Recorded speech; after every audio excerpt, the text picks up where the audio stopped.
అసలు ఈ పేరెంట్స్ ఎటువైపు మొగ్గుతున్నారండి? ఇప్పుడు కొన్ని కోట్లు ఖర్చు పెట్టి ప్రభుత్వ విద్యారంగం నడుస్తూ ఉంది. టీచర్లకి ఈ ఈ రాష్ట్రంలో కూడా ఇప్పుడు విద్యార్థులు లేరని కొన్ని స్కూళ్ళు మూసేస్తున్నారు.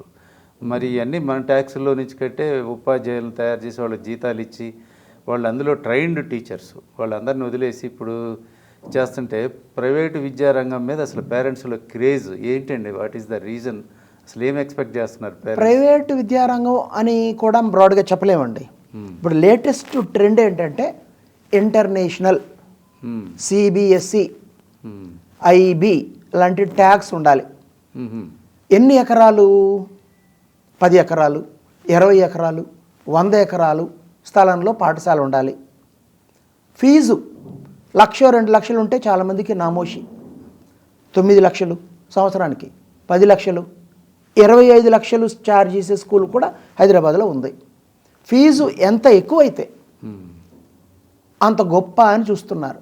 అంటే క్లబ్స్ లాంటి బడుల కోసం ధనవంతులైన పేరెంట్స్ కాదండి వాళ్ళు, ఎలాగూ అప్పర్ మిడిల్ క్లాస్ కూడా కాదు వాళ్ళు కూడా, ఎలాగూ మిడిల్ క్లాసు, ఈ కొంతవరకు లోవర్ మిడిల్ క్లాస్ కూడా పిల్లల స్కూల్ని తమ స్టేటస్ సింబల్గా చెప్పుకోవడానికి తహతహలాడుతున్నారు.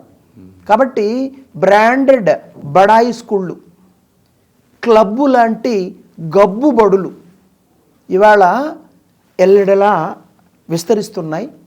ఫారిన్ ఈక్విటీ కంపెనీలు వచ్చేసాయి.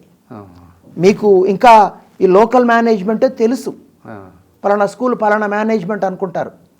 ఉన్నారు ఇప్పటికి కూడా లోకల్ మేనేజ్మెంట్స్ ఉన్నారు, కానీ మెజారిటీ బడులు ఈ సోకాల్డ్ బడా బడులు, సిబిఎస్ఈ బడులు, ఇంటర్నేషనల్ బడులు ఎప్పుడూ అమ్ముడుపోయినాయి. 1,200 కోట్లకి ఒక స్కూల్ కొన్నారు హైదరాబాద్లో, ఇంకో స్కూల్ని 800 కోట్లకి, ఇంకో స్కూల్ని 750 కోట్లకి, ఇంకో స్కూల్ని 400 కోట్లకి. ఎవరు? విదేశీ ఈక్విటీ కంపెనీలు. అసలు బడిని నో లాస్ నో ప్రాఫిట్ బేసిస్లో ఎడ్యుకేషనల్ సొసైటీ రన్ చేయాలి. సొంత కోసం లాభాలని తీసుకోకూడదు. ఏదైనా మిగులుంటే అది ఆ స్కూల్ డెవలప్మెంట్ కోసమే రొటేట్ చేయాలి. ఇది బేసిక్ రూలు. ఇలాంటి చోట్ల విదేశీ ఈక్విటీ కంపెనీలు వచ్చి ఇంత భారీ పెట్టుబడులు ఎందుకు పెట్టాయంటే ఆ నియమాలని ఏ స్థాయిలో తొంగలో తొక్కుతున్నారో అర్థమైపోతుంది. నేను ఎప్పుడూ అంటాను, కన్జ్యూమర్ అంటే చెప్పడి వారు చెప్పినన్ వినడి వారికి ఇంచుక వివేకం ఉండవలదే అన్నట్టుగా మోసం చేసేవాళ్ళు ఇప్పుడు ఉంటారండి. కానీ మోసపోవడానికి జనాలు సిద్ధంగా ఉంటే ఎన్ని ఎకరాలు సరే, పిల్లలకి ఆట స్థలం కావాలి, ఇన్ఫ్రాస్ట్రక్చర్ కావాలి, నేను దీన్ని కాదనట్లేదు. కానీ అక్కడ ఏ స్థాయి టీచర్లు ఉన్నారు, వాళ్ళ కరికులం ఏమిటి, వాళ్ళ మెథడాలజీ ఏమిటి, వాళ్ళు పిల్లలకి ఈ లేటెస్ట్ అవసరాల కొద్దీ నేర్పుతున్నారా? ఏఐ యుగం వచ్చేసింది. డేటాని బుర్రలోకి చెప్పిస్తే వాళ్ళు దేనికి కొరగాకుండా తయారవుతారు. ఎందుకంటే ఈ ఏఐ దగ్గర ఆల్రెడీ అపార సమాచారం వాటి దగ్గర ఉంది.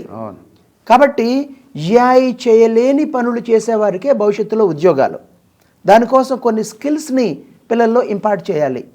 ఇది ఏది పట్టింపు లేకుండా డిజిటల్ బోర్డులు ఉన్నాయా? డెన్మార్క్ తూనా బోర్డు అని పడేసింది డిజిటల్ బోర్డుని. డిజిటల్ బోర్డుల వల్ల క్రియేటివిటీ చస్తుంది, ఇమాజినరీ స్కిల్స్ వస్తాయి. ఎస్, గంట వాడుకోవచ్చు రోజుకి. అలా కాకుండా హైదరాబాద్ లాంటి చోట్ల ఈ బడా బడుల్లో రోజంతా డిజిటల్ పాఠాలే.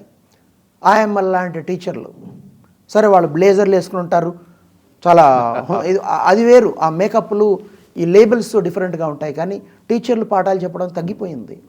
అసలు తోటి పిల్లలు ఎలా ఉన్నారు, ఎలాంటి కుటుంబాల నుంచి వస్తున్నారు, వాళ్ళు ఎలాంటి బుద్ధుల్ని ఇంట్లో నుంచి వారసత్వంగా నేర్చుకొస్తున్నారు, తమ పిల్లలపై రుద్దుతున్నారు, ఇది ఏది పట్టింపు లేకుండా ఆ బడాయి స్కూల్లో చేర్పిస్తే వెంటనే డాడీ సింగపూర్ టూర్ పోదామంటాడు, 2 లక్షలకి పలానా ఐఫోన్ కొనమంటాడు.